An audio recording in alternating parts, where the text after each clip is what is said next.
বিসমিল্লাহির রহমানির রহিম। আমরা আজকে শিখব হলো পাতি সম্পর্কে। তো এটা হলো এআরএল এর লোগো। এটা হলো বোরাক মেইন পাতি, বোরাক মেইন পাতি। এটা হলো মেড ইন ইন্ডিয়া। এটা হলো 45/7। 45/7 বলতে এটা আমরা 8 মিলি বুঝাই। কত মিলি বুঝাই? 8 মিলি বুঝাই। এটা হলো DRDC spring. DRDC spring. Spring মানে ডিআরডিসি স্প্রিং মানে পাতি। হ্যাঁ জি। এটা হলো বোরাক মেইন পাতি। এটা হলো মিশুক এআরএল লোগো। এটা হলো মিশুক মেইন পাতি, মেরিল ইন্ডিয়ান 45/7, ডিআরডিসি স্প্রিং ইন্ডিয়া।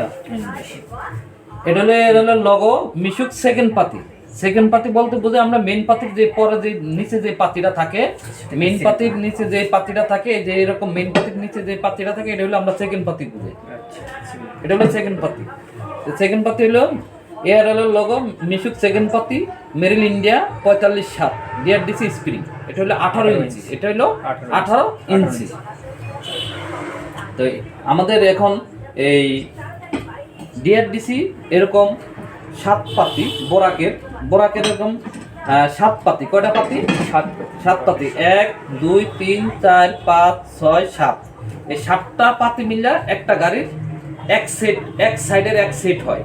আর এরকম 2 সেট 7 দুগুণা 14টা, দুইটা গাড়িতে এরকম একটা গাড়িতে এরকম দুই চাকার উপরে থাকে একটা, এরকম দুইটা আর কি, এরকম দুইটা থাকে। তো এরকম দুইটা মিলে হলো এক সেট। আমরা সবসময় বুঝি মানে এরকম একটা এক সেট না, এরকম দুইটা মিলে হলে এক সেট, এরকম দুইটা এক সেট, এরকম দুইটা এক সেট। ঠিক আছে?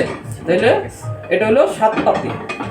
আর সেকেন্ড পাতি বলতে বোঝায়, সেকেন্ড পার্টি বলতে আমরা বোঝাই যে মেইন পার্টি নিচে যেটা থাকে, যেমন এটা হলো মেইন পাতি, এটা মেইন পাতি, এটা হলো মেইন।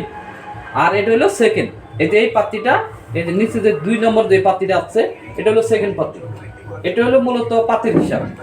আর 45/7 এটার হিসাব হলো পাকা 8 মিলি। এটা ইন্ডিয়ান একটা সাইজের অনুযায়ী হলো 8 মিলি বুঝে আমরা। ঠিক আছে, থ্যাংক ইউ।